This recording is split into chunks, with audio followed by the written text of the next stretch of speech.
कौन सी था वो? भी समझा रहे थे, इंस्टाग्राम देख रहा था नचनिया सबको, अभी समझाए हैं।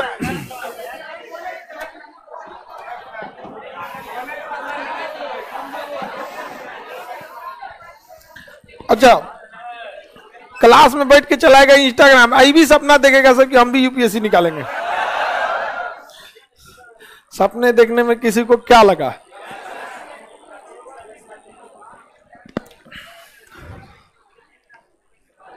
ऐसे आराम से सपना ना पूरा हो जाता, मेहनत करना पड़ता है उसके लिए। इससे पहले क्लास में आपको क्या बता दिया था?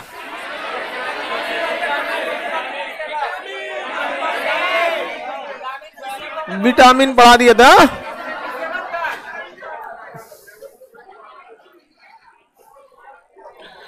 Vitamin B7, vitamin B7।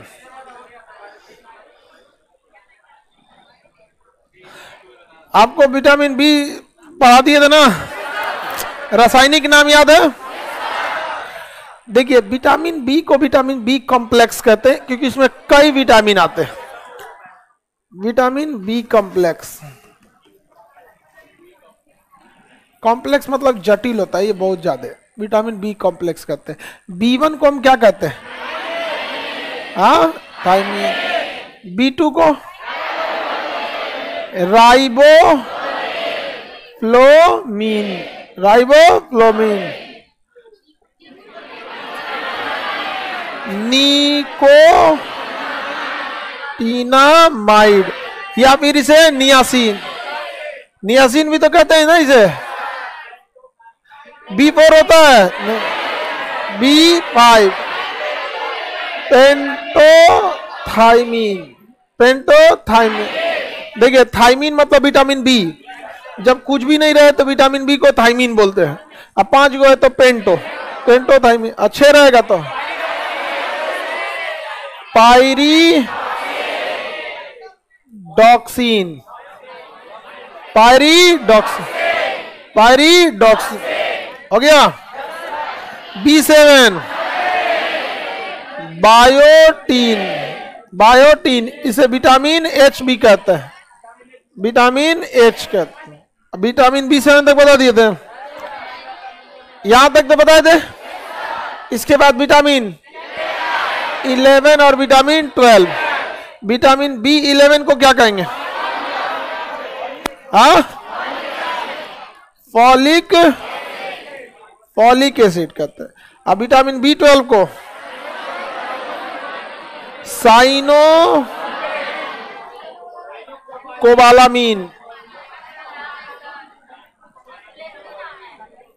ये तो बहुत इजी नाम है क्योंकि B12 में कोबाल्ट पाया जाता है। विटामिन B12 में क्या पाया जाता है? कोबाल्ट। B12 में क्या पाया जाएगा? कोबाल्ट। और कोबाल्ट की वजह से इसका नाम क्या है? कोबालामीन। क्या नाम है? कोबाला, साइनो कोबालामीन, साइनो कोबाल। B12 जो है ये विटामिन में कोबाल्ट पाया जाता है। कोबाल्ट एक बहुत खतरनाक पदार्थ है, अगर यह रेडियो एक्टिव हो गया तो इससे गामा रेज निकलती है और यह गामा रेज शरीर की कोशिकाओं को नष्ट कर देती है। इसलिए साइनो कोबालामीन से गामा रेज को निकाल, कोबाल्ट से हम क्या निकाल सकते हैं? साइको लिख दिए जी। ओ माय गॉड, साइनो ना होगा जी। अरे हमसे ये नहीं लिखा सकता, कभी नहीं, कोई भी भाषा हम भाषा सही से नहीं लिख सकते। आप में कोई दिक्कत है इससे? आज समझ सकते हैं, कोई दिक्कत नहीं। हम लोग अपने स्कूल लाइफ में ना कभी कॉपी नहीं चेक कराते थे, फेंक देते थे लोग, टीचर लोग। फेयर बनाने के चक्कर में कुछ कुछ टीचर लोग फेयर चेको करते थे तो लिखते थे तो कॉपी फेंक देते थे लोग, और दुन्ना पीटते थे। एक तो इसकी राइटिंग खराब है, एक लाइन सही से नहीं लिख पाता, पता नहीं क्या करेगा जिंदगी में। परेशान हो गए थे हम लोग से।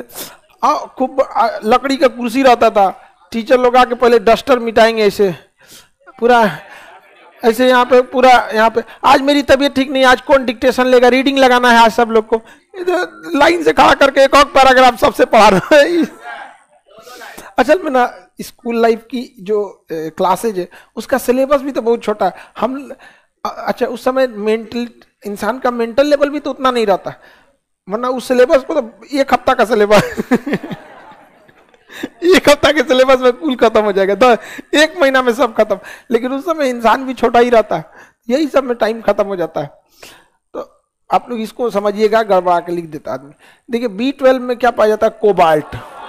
क्या पाया जाता है, कोबाल्ट। कोबाल्ट जो होता है ये दो टाइप के होते हैं, एक नॉर्मल कोबाल्ट, एक radio active cobalt. Normal cobalt vitamin B12 में, रेडियो एक्टिव कोबाल्ट जो होता है इससे निकाला जाता है गामा रे। क्या निकाला जाता है, हाँ गामा रेज निकाला जाता है। क्या निकाला जाता है, गामा रेज निकाला जाता है। और इस गामा रेज से हम कैंसर का इलाज करते हैं, क्योंकि गामा रेज किसी भी कोशिका को उड़ा देती है। तो कैंसर कोशिकाओं पे गामा रेज को डाला जाता है और कैंसर की कोशिकाओं को उड़ा देती है, लेकिन इससे शरीर को बहुत क्षति पहुंचता है।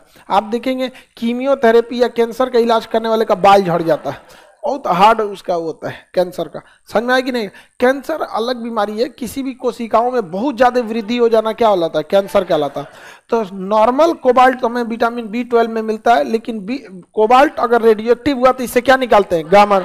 और इस गामा रेज से किसका इलाज करते हैं, कैंसर का। कि कोबाल्ट से कैंसर का इलाज होगा, किसा गाम। और इसे कोबाल्ट से निकलने वाला गामा रेज उतना खतरनाक नहीं होता है, और यूरेनियम से निकलने वाला तब पता चला किसी के कैंसर का इलाज करने के लिए यूरेनियम का निकालिए, गामा रे मारेंगे आर पार हो जाएगा बेचारा, बहुत बुरा मर जाता है। हमारे डीएनए का स्ट्रक्चर ही चेंज हो जाता है, डीएनए का स्ट्रक्चर चेंज, और स्ट्रक्चर चेंज हो गया तो सारा शरीर ज्यादा दिन चलिए नहीं पाएगा, क्योंकि पूरी इंफॉर्मेशन उसी के पास है। जैसे आप बिजली की सप्लाई देखिए, जैसे इसमें तार हो रहा पूरा सप्लाई होगा अंदर अंदर, पूरा तार की सप्लाई बहुत भयानक गया हुआ है। जैसे वहां पे देखिएगा बीच में लटक रहा होगा वो पूरे HDMI का हुआ है। अब बताइए अगर उसमें इधर का तार निकाल के उधर छील छाल के आपस में मिला देंगे क्या होगा, ब्लास्ट हो जाएगा, सारा शॉर्ट सर्किट हो जाएगा, सारा तार आपस में अगर मिला दे तो वही होता है। जब हमारे शरीर में रेडिएशन आता है ना तो डीएनए का स्ट्रक्चर चेंज कर देगा, इधर का इंफॉर्मेशन उधर, उधर का इंफॉर्मेशन इधर। अब ब्रेन का आदेश से किसी को नहीं देगा, हाथ वाला आदेश दे देगा हृदय को, आगे बढ़ो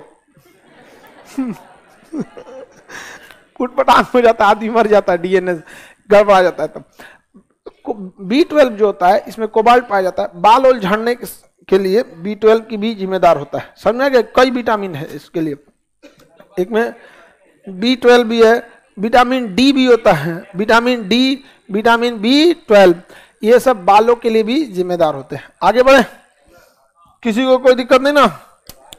चलिए मटेरियल लाइए, कुछ क्वेश्चन पूछा जाए, आपको बता ही दिए थे।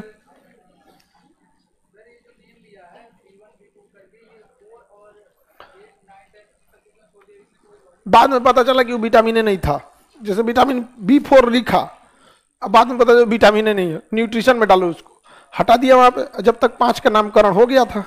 समझ में आ गया कि नहीं आ गया। ले वो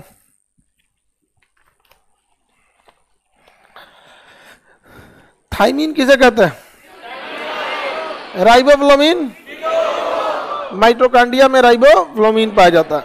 विटामिन B3 को निकोटीन,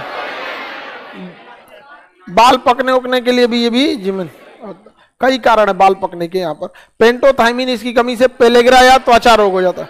पेलेग्रा या त्वचा रोग में क्या होता है, बहुत सारा मासा निकलने लगेगा एक पास, बहुत ज्यादा, किसी के शरीर पे देखिए ना एक के जगह 200 छाप देगा, बड़ा बड़ा मटर के दाना बराबर वहां पे, तो मांस जो निकल जाता है, तीला बोलते हैं लोग, अरे जो भी बोलो यहाँ पर। आगे बढ़े, विटामिन B टाइप को पेंटोथाइमिन कहा जाता है, इससे क्या हो जाता है, पेलेग्रा नामक रोग हो जाता है। B6 को क्या कहा जाएगा, पायरिडोसिस, इसकी कमी से एनीमिया नामक रोग हो सकता है। एनीमिया में ब्लड की कमी हो जाते हैं। हालांकि हम आपको बताएं विटामिन B कॉम्प्लेक्स इतना जटिल विटामिन होता है कि अगर केवल किसी व्यक्ति को यदि जिंदा रखना है तो आपसे कहा जाएगा केवल एक चीज बताइए जिस पे जिंदा रख सकते हैं, तो विटामिन B कॉम्प्लेक्स अकेले पूरे व्यक्ति को ये क्या कर सकता है, जिंदा रख सकता है। क्योंकि देख रहे हैं इसमें ये को विटामिन है, सब चीज है, तो विटामिन B कॉम्प्लेक्स अकेले किसी व्यक्ति को जिंदा रख सकता है, इसमें हर वो चीज पाया जाता है। इसलिए देखिएगा कोई भी बीमार पड़ेगा ना तो सीधे उसको विटामिन B कॉम्प्लेक्स चढ़ा देगा। अरे भैया कहीं लीकेज उकेज होगा, सब चीज व्यवस्था ठीक कर देगा, हार्ट गुर्दा किडनी हैन तेन सब जगह काम आएगा। सलाई रिंच है, एक होता है ना सलाई रिंच, बड़ा भी हो जाता है छोटा भी हो जाता है, यहाँ पे एक होता है उसका फिक्स होता है, वो नहीं, सलाई रिंच कहीं फिट हो जाता है। आगे बढ़े। विटामिन B6 समझ में, कौन सी कमी, कौन सा रोग होता है, एनीमिया। विटामिन B7 को क्या कहा जाता है, बायोटीन का। इसकी कमी से क्या मार देगा, लकवा मार देगा। B7 बायोटीन क्या मार सकता है, लकवा मार सकता, लकवा मार सकता है। ठंडी में बड़ी मारता है लोगों को, लकवा मार देगा, फालिज मार देगा, एक और का शून्य हो जाता है। इस सब चीज से बच के रहिएगा, ठंडी उंडी मार देगा, दिक्कत हो जाएगा आप लोग को। अगला विटामिन 11, इसे क्या कहेंगे, फॉलिक एसिड। इसकी कमी से पेचिस या डिसेंट्री नामक रोग हो जाता है। विटामिन B12 को साइनोकोबालामिन कहते हैं। इसमें क्या पाया जाता है, कोबाल्ट पाया जाता है। इसकी कमी से बाल झड़ते हैं। पर्सिनियस एनीमिया भी हो सकता है, सफेद दाग। पर्सिनियस एनीमिया, सफेद दाग समझते हैं, शरक बोलते हैं, वो सब भी किसके कमी से होता है, विटामिन B के कमी से। B12 पर्सिनियस एनीमिया हो जाता है तो क्या हो जाता है, शरक, सफेद दाग हो जाता है। और उस सफेद दाग बड़ी तेजी से फैल जाता है, और वो एक से दूसरे में नहीं फैलता है, लेकिन ना गांव में या कहीं पे भी देखिएगा अभी भी उसे छुआछूत के तौर पे देखा जाता है। उसके हाथ से लिया कोई खाता नहीं, उसके साथ जल्दी कोई नहीं, ये ऐसा बात नहीं है। लेकिन वो बड़ा उटपटांग बीमारी है, लोगों से अभी भी वो ये चीज कितनों कह दीजिए, लेकिन लोग समझते हैं नहीं है उस चीजों को, उसे छुआछूत समझते हैं। आगे बढ़ जाए। विटामिन में किसी को कोई दिक्कत नहीं। विटामिन की खोज किसने किया था, हाँ, ल्यूमेन ने किया था। आगे बढ़े। क्या खाने में विटामिन B मिलता है, बिल्कुल मिलता है। आप हरी साग सब्जी फल खाते रहिए, आप लोग को विटामिन के लिए कोई टेंशन नहीं है।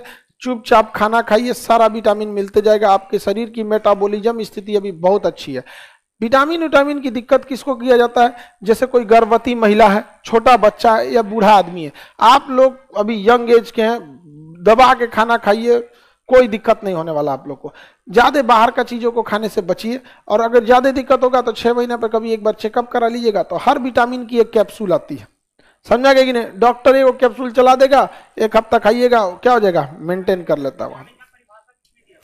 अरे यार, तुम विटामिन की खोज ल्यूमेन ने किया था, फंक ने समझाया था। खोज किसने किया, ल्यूमेन। और नामकरण परिभाषा है फंक, क्या नाम था, फंक। आगे बढ़े। विटामिन कार्बनिक होता है या नहीं, होता है। प्रोटीन वो भी होता है, कार्बोहाइड्रेट वो भी होता है, फैट वो भी होता है। नाइट्रोजनी कौन होता है, प्रोटीन। सबसे मुश्किल से पाचन किसका होता है, किसका, अंडा दूध सब्जी मछली के तेल, ये विटामिन B के अच्छे स्रोत है। अंडा खाइए, दूध सब्जी मछली, समझ में आ गया कि नहीं आ गया, मछली मछली के तेल में भी। आगे बढ़े। विटामिन B7 को ही क्या कहा जाता है, बायोटीन, इसे विटामिन H भी कहते हैं। विटामिन C के बारे में तो बता ही दिए आप लोग को, किसी को कोई दिक्कत नहीं ना। अब आगे बढ़ते हैं हम लोग खनिज में। खनिज क्या होते हैं, बहुत कम मात्रा में हमारे शरीर को जरूरत होती है खनिज का। जैसे नमक एक खनिज है। नमक क्या है, खनिज। जानवरों को अगर नमक नहीं दीजिएगा ना तो उसका सांस फूलने लगेगा। गाय भैंस को देखिएगा, अगर उसके शरीर में नमक की मात्रा कम हो जाएगी ना, सांस फूलने लगेगा, ऐसे हाँफने लगेगी गाय भैंस। उसको नमक की मात्रा बहुत जरूरी होती है, उसको नमक प्रॉपर मिलते रहना चाहिए। वो क्या है, खनिज है, क्योंकि नमक में हमें आयोडीन भी मिल जाता है, नमक में सोडियम भी मिल जाता है। ब्रेन में भेजने के लिए सोडियम चाहिए, नमक में हमें क्या मिल जाता है, सोडियम, सोडियम मिल जाता है, समझ। नमक में आयोडीन भी रहता है। तो खनिज ऐसे ही होते हैं, बाहर से पदार्थ लिए। जैसे आयरन की मात्रा, आयरन नहीं रहेगा तो ब्लड में हीमोग्लोबिन की मात्रा कम हो जाएगी, और हीमोग्लोबिन कम हुआ तो फिर ऑक्सीजन की मात्रा घट जाएगी। अब फिर ऑक्सीजन नहीं होगा तो सप्लाई कम जाएगा। देखिए कोनो बहुत बेहोश होता है सर।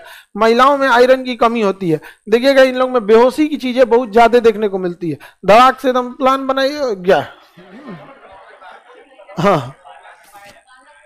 हाँ, आयरन की मात्रा पालक में पाई जाती है। आयरन की गोली भी आती है। कोई भी गर्भवती महिला में आयरन की बहुत तेजी से कमी हो जाती है तो उसे अलग से आयरन की गोली देना पड़ता है। आयरन की कमी से हीमोग्लोबिन कम होगा और फिर एनीमिया नामक रोग हो जाएगा। तो ये सब क्या चीज होते हैं, सब पोषक पदार्थ होते हैं, खनिज। समझ आ रहा है कि नहीं। जैसे कैल्शियम, अगर कैल्शियम की कमी रहेगी तो हड्डी क्या हो जाएगा, कमजोर हो जाएगा। हड्डी क्या हो जाएगा, कमजोर, सुखंडी रोग हो जाएगा, इससे हड्डी एकदम पतला हो जाएगा, रिकेट्स टाइप का रोग हो जाने लगता है हड्डी की कैल्शियम की कमी से।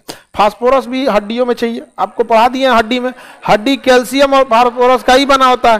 तो कैल्शियम की भी कमी होगी तो हड्डी गया, फास्फोरस की भी कमी होगी तो हड्डी गया। और दांत और हड्डी दोनों कैल्शियम और फास्फोरस की बने होते हैं। आयोडीन की कमी होगी तो घेंगा रागा, क्या हो जाएगा, घेंगा। समझ में आ रहा कि नहीं आ गया। इंसुलिन की कमी होगी तो शुगर नामक रोग हो जाएगा। खनिज, शरीर में 24 प्रकार के खनिजों की आवश्यकता होती है, ये कार्बनिक नहीं होते हैं। कैसे कार्बनिक होगा आप बताइए ना, लोहा कार्बनिक है तो लोहा है, बताइए ना सोडियम कार्बनिक है तो भैया ये तो सोडियम है, जब हम मिक्स करेंगे तब ना कार्बनिक होगा। जैसे कार्बोहाइड्रेट कई चीजों का मिश्रण था।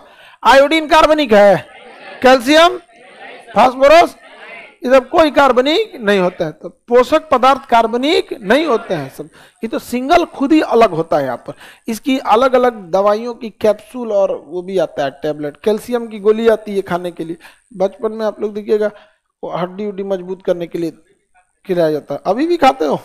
खाना खाओ, खाना रोज खाते हैं लोग तो कोई दिक्कत नहीं होगा, खाना खाइए रोज।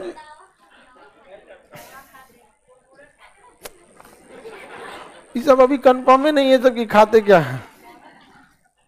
दवा खाते, ज्यादा दवा का आदी नहीं हुआ जाता है, ये नुकसान। फिर आपका बॉडी क्या है ना उसी पे हैबिचुअल हो जाएगा। अभी आप यंग हैं लोग, अभी कोई दिक्कत नहीं होगा। आगे बढ़े। 24 प्रकार के खनिज क्या कार्बनिक होते हैं? क्या इन्हें शरीर में ज्यादा जरूरत है?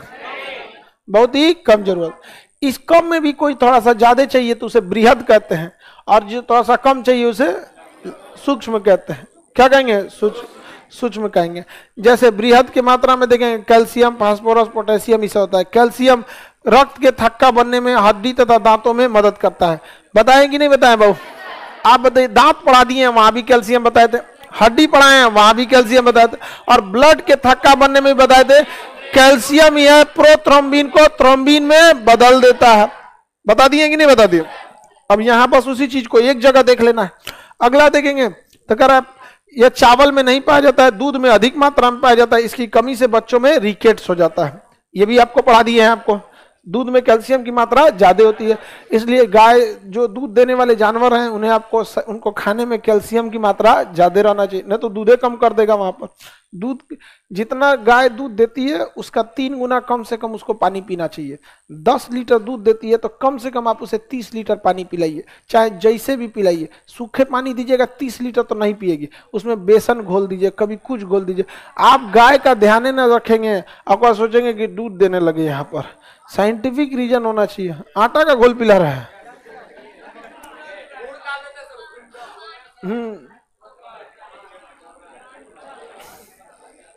आगे बढ़े। फास्फोरस किसके लिए होता है? हड्डी और दांतों के लिए होता है। पोटेशियम हृदय की धड़कनों को नियंत्रित करता है। हम आपको ग्रंथि में ही पढ़ाए थे। पाराथायराइड जो होता है कैल्शियम और पोटेशियम की मात्रा को कंट्रोल करता है। पाराथायराइड थायराइड के पीछे होता है। फास्फोरस जो होता है वो हमारे दिल की धड़कनों के लिए जरूरी होता है। उसकी मात्रा बढ़ने या घटने से हृदय की धड़कनें तेज और धीमी हो जाती हैं। बीपी भी आपको पढ़ा दिए थे, बीपी कम करने का तरीका भी बताए थे आप लोग को, नहीं बताए थे? भूल गया सब। आगे बढ़ जाए। पोटेशियम हृदय, सल्फर यानी गंधक प्रोटीन, बाल तथा नाखून का निर्माण करता है।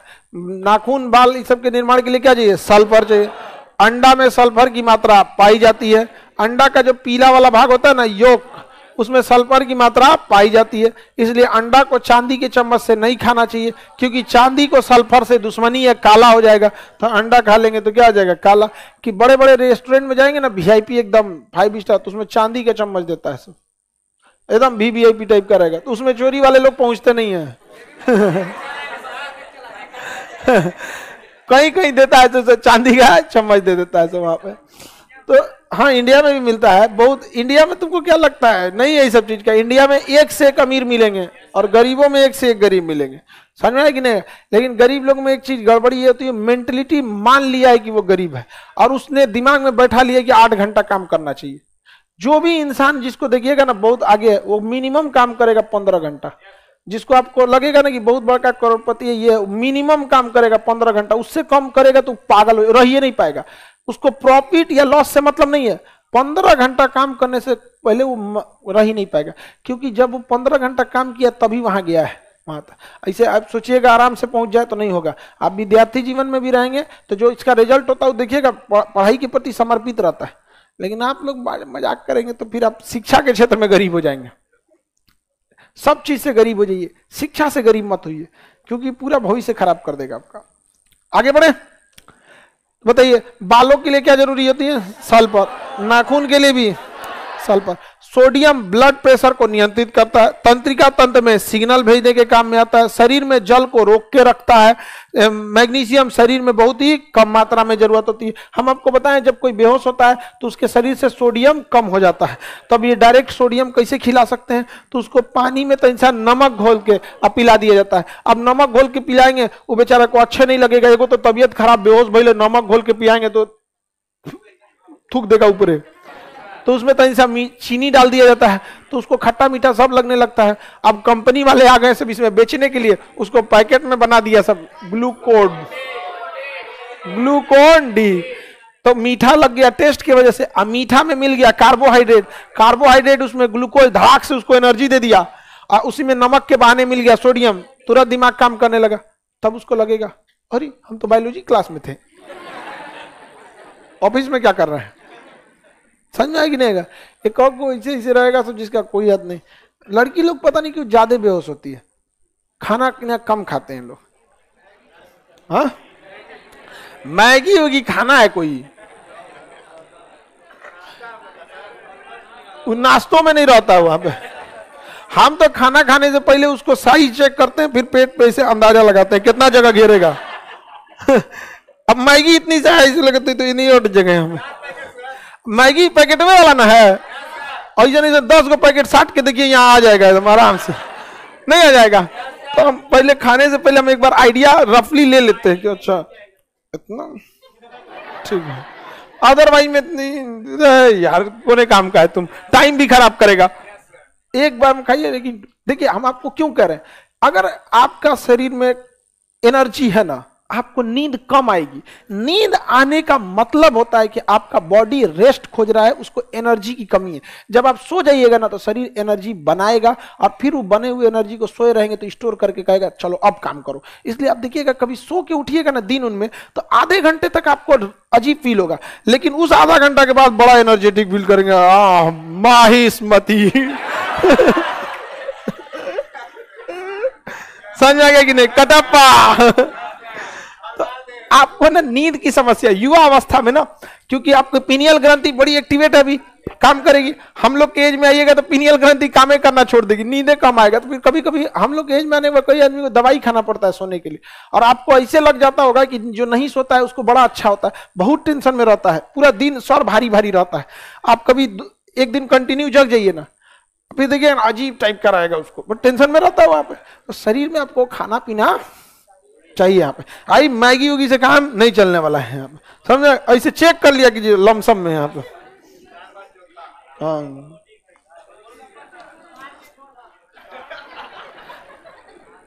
मांस में क्या पाया जाता है? मांस में फैट पाया जाता है। क्या पाया जाता है? फैट। मांस में क्या पाया जाएगा? फैट। आगे बढ़ जाते हैं, अगला है आपका आयोडीन वगैरह की कमी से। आपको पता ही है ये सब चीजों के बारे में। घेंगा रोग हो जाता है आयोडीन के, लोहा की कमी से, एनीमिया। अब तो ये सब चीज अगर लिखने पड़े तो आपको, ये तो दुर्भाग्य की बात है कि आयोडीन की कमी से अगर आपको लिख के देना पड़े कि क्या हो जाएगा आयोडीन, तो गड़बड़ बात है कि नहीं है?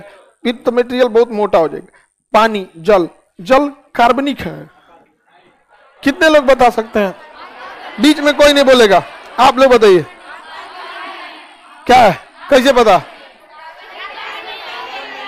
सबको कैसे पता चल गया? आप बताओ, बम नहीं सुतल है उसको उठाओ, इधर देखो, बताओ। रात में टाइम से सो जाया करो, तुमको कह रहे हैं यहाँ पीला जैकेट पकड़ लिया। जब तुम सूत रही है तो करा कौन चीज देख रही है, उसको बोल रहे हैं क्या? बेहोश तो ना होगी ये? नहीं होगी। बताओ जल कार्बनिक होता है कि नहीं? हाँ, अकार्बनिक होता है, ठीक है। ये आके सुतल रहेगी सब। अच्छा, ये जितना ही बीमारी वगैरह वाला है सब सूतने वाला, ये तो पिछवा बैठल करो लोग, फर्स्ट बेंचवा में बैठ के।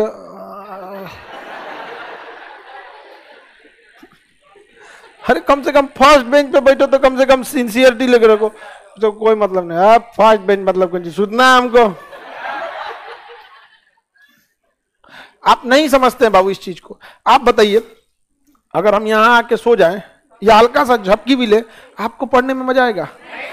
फिर सोचिए ना, आप भी सोएंगे तो हमको पढ़ाने में मजा नहीं आएगा। ठीक है, लेकिन ये सब जगह लाता है सब।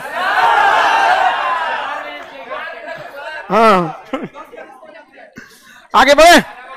ज्यादा नमक खा लेंगे तो क्या होगा, वो कर दोगे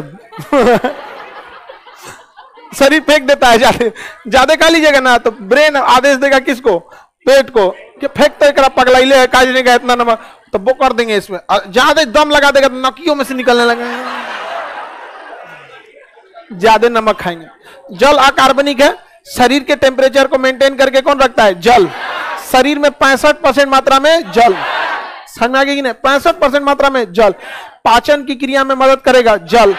टूट फूट की क्रिया में जल। टूटने की क्रिया को कहते हैं कैटाबोलिज्म और जुड़ने की क्रिया को कहते हैं एनाबोलिज्म। तो टूट फूट, कैटाबोलिज्म और एनाबोलिज्म, इस सब में मदद करता है जल। शरीर के टेम्परेचर को नियंत्रित रखे जल, बहुत जरूरी है। जल ही जीवन है। माइटोकांड्रिया में भी जल, जीव द्रव में जल, कोशिका द्रव में जल, हर रसधानी में जल। 1% जल की कमी हुई, प्यास।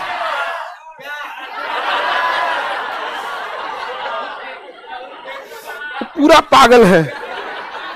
अच्छा, ऐसा ही सब पिटाता है सब अपने पत्नी सबसे।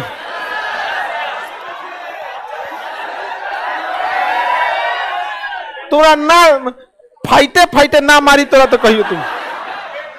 हम कह रहे हैं कि राजधानी में जल, हम 1% की कमी से क्या हो जाता है, जल। 10% में जल। अच्छा, उसको मारने में भी डर लगता है, ये एकदम सिंगल चेचिस का यहाँ पे। अच्छा, एक दो झापड़ में कोमा में चल जाएगा वो।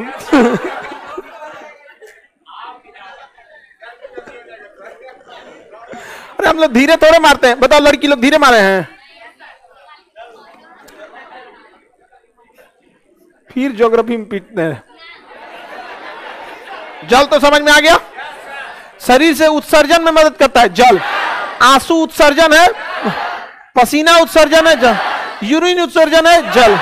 बताइए कौन पाचन में, सॉरी आहार नाल, आहार नाल तो पूरा शरीर मुख गुहा से गुदा तक होता है।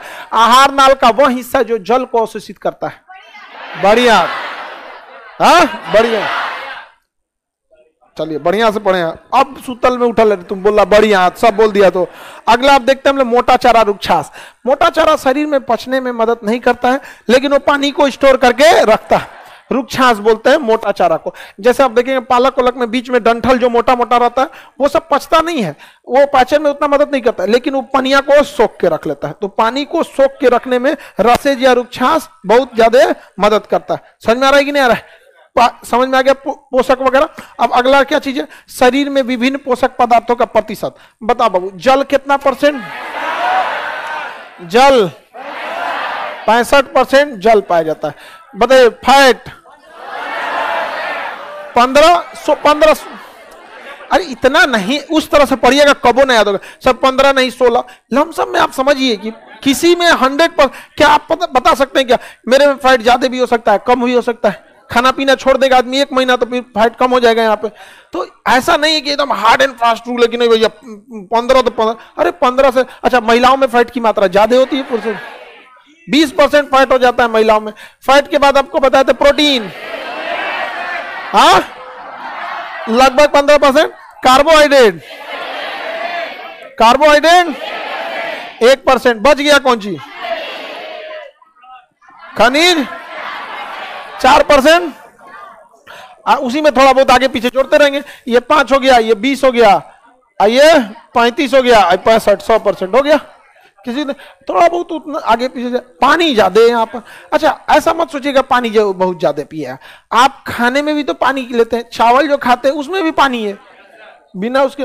फल जो आप खाते हैं सेब, तो पूरा का पूरा वो पोषक थोड़ी, उसमें तो आधा पानी घुसल है। संतरा में विटामिन सी, तनी सा है विटामिन सी, आधा तो पानी भरल है। तो आप ये भी तो देखिए हम लोग पानी, तरबूजा कार्बोहाइड्रेट कम और खाली पानी है उसमें ज्यादा।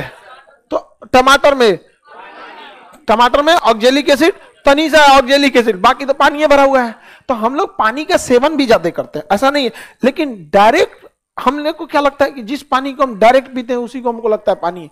अन्य बहुत इनडायरेक्ट भी हम लोग पानी पीते रहते हैं। समझ में आ गया कि नहीं आ गया? दूसरा का शरीर में कौन कौन से प्रमुख तत्व हैं? तत्व में देखिए सबसे पहला कौन तत्व है भाई? उसके बाद ऑक्सीजन कितना परसेंट, उसके बाद कार्बन कितना परसेंट, कार्बन 0.5 को छोड़िए 18, कार्बन 18, उसके बाद हाइड्रोजन कितना परसेंट, हाइड्रोजन 9। लाइव वाले लोग दशमलव को छोड़ दीजिए, वो आप लोग को ना याद करने में दिक्कत आने लगेगा, क्या आएगा, बहुत दिक्कत आएगा। दशमलव में छोड़, मेन तो खत्म हो गया कहानी, अब बाकी सब तनी मनी बचेगा यहाँ पर। हाइड्रोजन और नाइट्रोजन 3%, बाकी सब 1% में चल जाएगा सब। नाइट्रोजन कितना परसेंट, 3%, बस इतने याद रखिएगा, बाकी सबको 1% लमसम में हटाते रहिएगा। देखिए ना पूरा कितना ज्यादा कवर कर लिया, कितना हो गया, जोड़िए तो 95, तो यही हो गया। बाकी आयरन कैल्शियम हेन तेन अब जोड़ते रहिए, तनी तनी तनी तनी प्रसादी की सम देते रहिए। अब आप कहिएगा कि शरीर कुल 100%, 65 पानी है 65 ऑक्सीजन, तो हिल गया शरीर है। देखो बाबू मेरी और समझिए ध्यान से, अगर हम आपको एक लड्डू दे और एक रसगुल्ला, तो आप कहेंगे कि लड्डू कितना, तो जैसे हम आपको 2 चीज खाने के लिए दें, एक लड्डू एक रसगुल्ला, तो यानी 50% लड्डू और 50% रसगुल्ला, यही ना है रेशियो, यही है कि आधा भाग खाने में 2 आइटम हमने दिया खाने के लिए, उसमें एक भाग है लड्डू एक भाग है रसगुल्ला, यानी 50% लड्डू 50% रसगुल्ला। लेकिन अगर इसी में पूछ देंगे कितना परसेंट चीनी, तो ससुरा 80% चीनी, क्योंकि चीनिया इधरों है चीनिया उधरों है, समझ में आया। तो देखिए पानी का फॉर्मूला होता है H2O, सजुरा इस 65% में तो ऑक्सीजन हो गया है, नहीं गया जी।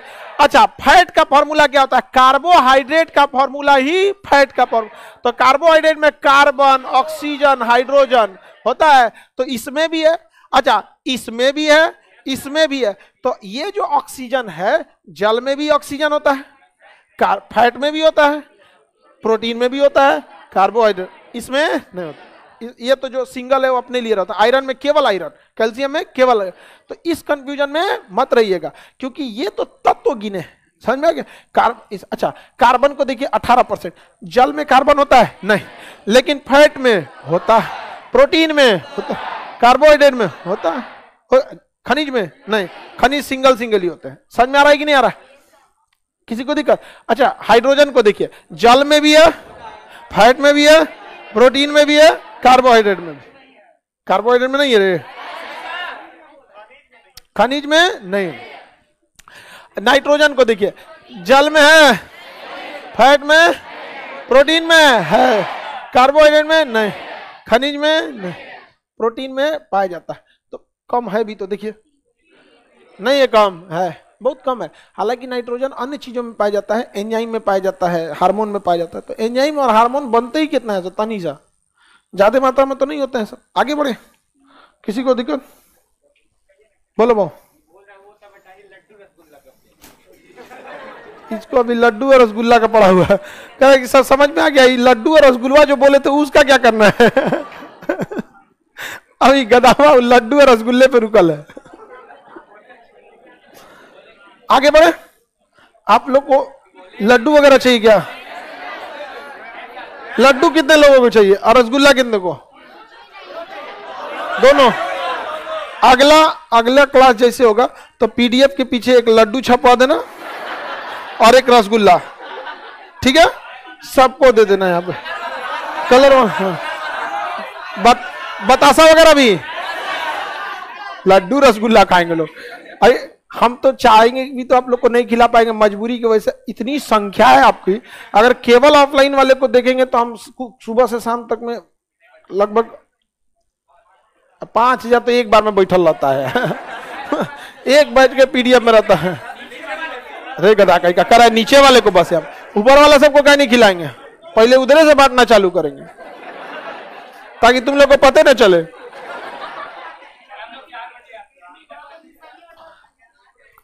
चलिए अब आगे देखते हैं एंजाइम और हार्मोन। एंजाइम और हार्मोन, देखिए एंजाइम, हार्मोन और प्रोटीन, इसे जो बहुत डिस्टर्ब करता है। प्रोटीन एक बहुत जटिल पदार्थ है। आपको पता है कार्बन, हाइड्रोजन और नाइट्रोजन, कार्बन, ऑक्सीजन, हाइड्रोजन और नाइट्रोजन, इन सब को मिलाकर क्या बनता है? प्रोटीन।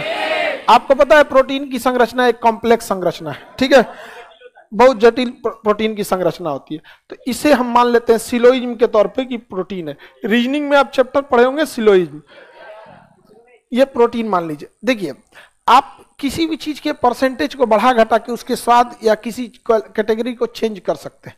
जैसे आप चाय में चीनी नहीं डालिएगा या कॉफी में चीनी नहीं डालेगा तो ब्लैक कॉफी हो जाएगा। बिना चाय की चीनी ज्यादा डाल देंगे तो अलग हो सकता है, कम हो सकता है। तो ये जो 3-4 पदार्थ है ना, इसका कंपोजिशन आगे पीछे, किसी में कार्बन बढ़ा के ऑक्सीजन घटा दीजिए, कुछ आगे बढ़ा दीजिए, घटा दीजिए, तो इससे अलग अलग चीज बन जाते हैं। रहते वो प्रोटीन ही है लेकिन बन जाते हैं अलग अलग चीज बन जाते हैं उसमें। तो वो रहेंगे प्रोटीन ही, उसमें कुछ बन जाएगा एंजाइम। क्या बन जाएगा? एंजाइम। क्या बन जाएगा? एंजाइम। अब अलग अलग टाइप के एंजाइम है, तो किसी में प्रोटीन, किसी में कार्बन ज्यादा होता है, तो किसी में नाइट्रोजन ज्यादा होता है, किसी में हाइड्रोजन कम होता है, तो उसका कंपोजिशन अलग अलग है। अच्छा, उसी में कुछ अन्य टाइप के रहेंगे, वो बन जाते हैं हार्मोन। क्या बन जाते हैं? हार्मोन। इसका मतलब हम ये कह सकते हैं कि सभी के सभी हार्मोन प्रोटीन होते हैं। कह सकते हैं कि नहीं? ये भी कह सकते हैं कि सभी के सभी एंजाइम प्रोटीन होते हैं। कह सकते हैं? क्या सभी प्रोटीन एंजाइम होते हैं? क्या सभी प्रोटीन हार्मोन होते हैं? तो आंख बंद करके मारिएगा, कुछ पूछेगा कि एक बार पूछा था इंसुलिन क्या है, मारो आंख बंद करके प्रोटीन। समझ में आ गई नहीं? जब वो कुछ नहीं समझ में आएगी, बाबा प्रोटीन। समझ में गया? बायोलॉजी में अगर कुछ भी, अगर केमिकल बायोलॉजी, इसे केमिकल बायोलॉजी कहा जाता है, जब भी कोई चीज बाउंस मारे कि कैंची होगा, आंख बंद करके मारो प्रोटीन। है कि नहीं है? बगला बताओ, एंजाइम क्या होता है? फैट क्या होता है? मार दिया प्रोटीन, मार दिया। हम जान रहे थे बकलुआ सबसे स्पेशल टाइप का पूरा एक मतलब फैट प्रोटीन है। मार दिया वो प्रोटीन यार। किसी को तो कोई दिक्कत नहीं ना, वो तो वसा है यहाँ पर। एंजाइम समझ में आ गया? किसी को दिक्कत नहीं ना? बताइए तो इंसुलिन क्या है? प्रोटीन। इंसुलिन एक हार्मोन है और हार्मोन क्या है? प्रोटीन। इंसुलिन एक प्रकार का हार्मोन है, हार्मोन क्या है? प्रोटीन। देखिए, एंजाइम बेसिकली पाचन को मदद करते हैं। एंजाइम बेसिकली क्या करते हैं? पाचन की क्रिया, पाचन क्रिया में मदद करते हैं एंजाइम। हम आपको पाचन चैप्टर पढ़ाए हैं, देखते हैं याद है कि नहीं। वह हार्मोन, वह एंजाइम जो एंजाइम ना होते हुए पाचन का काम कर, हाँ, पीत। पीत एंजाइम नहीं है लेकिन पाचन का काम। कितने लोग बता सकते हैं पीत किसका पाचन करता है? फैट, वसा को तोड़ता है, जिसे हम लोग इमल्सिफिकेशन कहते हैं। पढ़ाए कि नहीं? वसा को तोड़ने की क्रिया इमल्सिफिकेशन। क्या कहलाएगा? इमल्सिफिकेशन। वसा तोड़ने की प्रक्रिया इमल्सिफिकेशन। किसी को कोई दिक्कत नहीं ना? आगे बढ़ जा। चलिए, एंजाइम का तो समझ में आ गया। एंजाइम पाचन में मदद करते हैं। आंसू में भी एंजाइम होता है जो कीटाणुओं को भी मार देता है। आपको बताए थे आंसू की एक नली नाक में आई रहती है, रोएंगे तो नकियों बहने लगेगा। कान की एक नली मुंह में आई रहती है, तेज धमाका होगा तो मुंह ऑटोमेटिक खुल जाएगा। ये सब पढ़ा दिए आप लोग को बायोलॉजी। देखिए, जब शुरू किए थे बायोलॉजी तो आप लोग में बहुत सारा डाउट रहता था। कभी कोनो कहीं से क्वेश्चन पूछ देता था, कोनो कहीं से भी। हम उसको समझाते समझाते कि देख बबुआ ये आगे चैप्टर में पढ़ना है यहाँ पे। अब आपको एक आसान लगता होगा कि कौन सा चीज को किस चैप्टर में पढ़ना है। नहीं तो पता चला दांत पढ़ा रहे हैं तो कोनो में जीभ से क्वेश्चन पूछ रहा है। अरे भाई, मुंह पढ़ा रहे हैं, जीभ आएगा सेंस ऑर्गन में और दांत जाएगा पाचन में। नहीं समझ में आया? अच्छा, लार ग्रंथि जाएगा किस में? ग्रंथि में, है कि नहीं? अब सबका अलग अलग फंक्शन है, तो आप एक की जगह उठा के पढ़ लीजिएगा तो रद्द हो जाएंगे, कभी नहीं समझ में आएगा। तो ये जरूरी रहता है कि पार्ट बाय पार्ट कैसे कर सकते हैं आप लोग को। समझ में आएगी नहीं? अब बात करते हैं हार्मोन को। हार्मोन हमारे शरीर का स्टेबिलाईजर है। क्या है? घर में स्टेबिलाईजर होता है, वोल्टेज बढ़ा देगा, वोल्टेज घटा देगा। हार्मोन का सिक्रेशन ज्यादा हो जाएगा तो एकदम पगला जाएंगे। यहाँ पे लड़ो उड़ो हार्मोन किसे कहते हैं? एड्रेनलिन को। ज्यादा निकल जाएगा, मार धोके वहीं पे है। और कम निकलेगा थायरॉक्सिन। महिलाओं में थायरॉक्सिन ज्यादा होता है तो उनकी बीपी डाउन रहती है, उनको ज्यादा गुस्सा नहीं आता है उन लोग को। आप देखिएगा बहुत ज्यादा गुस्सा नहीं होते हैं सब। गुस्सा होगी सब तो 2-3 घंटा में फिर शांत हो जाएगी सब चीज सुना उना के पूरा ऐसे वैसे। अब गुस्सिया के खाना वाना सबको दे के अपने खाना नहीं खाएंगी, और के बाद हाँ घर का काम करके, और के बाद तबीयत खराब नहीं हो रहेगा तो ओढ़ के सूझ जाएगी। अरे ये सब बहुत पुराना हो गया। मेरी मम्मी गुस्सी आती है ना, तो जब मान जाती है तो तुरंत नहीं ना बोलेंगे, जब मान जाएंगी तो 2 दिन बाद बोलते हैं मम्मी ये जो आपका मॉडल है ये बहुत पुराना हो गया, अपडेट मारिए कुछ नया चीज है, तो गुस्सी आ जाती है। फिर हम कैंसिल कर दीजिए, हो गया, दोबारा रेस थोड़ी पकड़ेगा गाड़ी, नहीं समझे। हम बहन है नहीं, तो हम तीनों भाई मिलकर, हम सबसे बड़े हैं तो सब घेर लेते हैं, फिर मम्मी को समझाते हैं लोग क्या थोड़ा सा अपडेट मारिए। तो हार्मोन जो होता है ना, शरीर के कैटाबोलिज्म की क्रिया को आगे पीछे कर सकता है। मतलब वो आपकी क्रिया अगर ज्यादा हो जाएगा तो स्पीड किसी भी काम को बढ़ा सकता है, और कम हो जाएगा तो घटा सकता है। हार्मोन स्टेबलाइजर का काम करता है। पिछवा को है डबल पर्यटक, विदेशी पर्यटक का बिचवा में बोल रहा है, कौन है पर्यटक? इधर देखो, बात नहीं करो लोग, चाइनीज पर्यटक है इधर। अब एक से देख रहे वेरिएंट आ रहा है सब, पहले बस पड़ोसी आता था सब, अभी क्या आ गया पर्यटक, अजब अजब आ गया है सब। बताओ, बता रहे हैं तो बीचवा में दुका बतियाता है।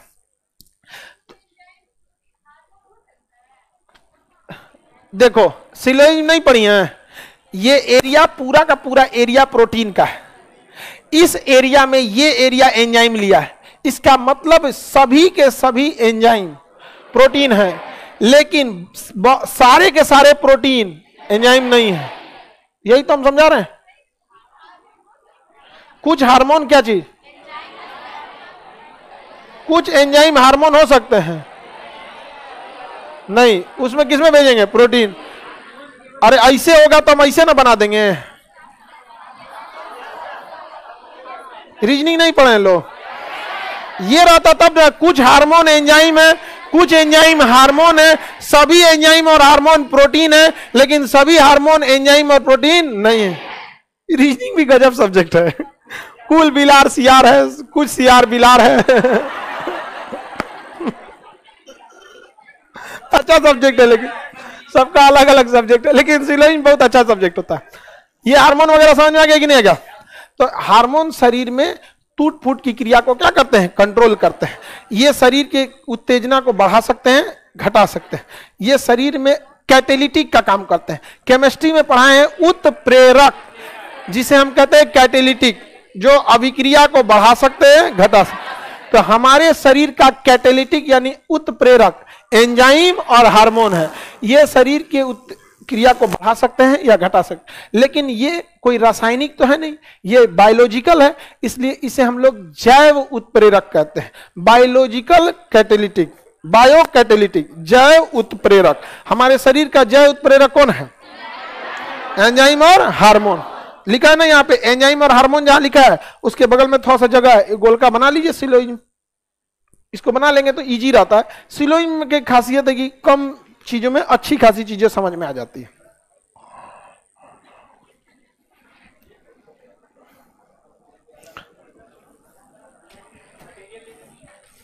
मटेरियल में थोड़ा सा नहीं लिखा हुआ है, ये फिगर नहीं बना होगा, अब बना लीजिए फिगर। हर चीज अक्षरशः थोड़ी उसमें लिखा रहेगा।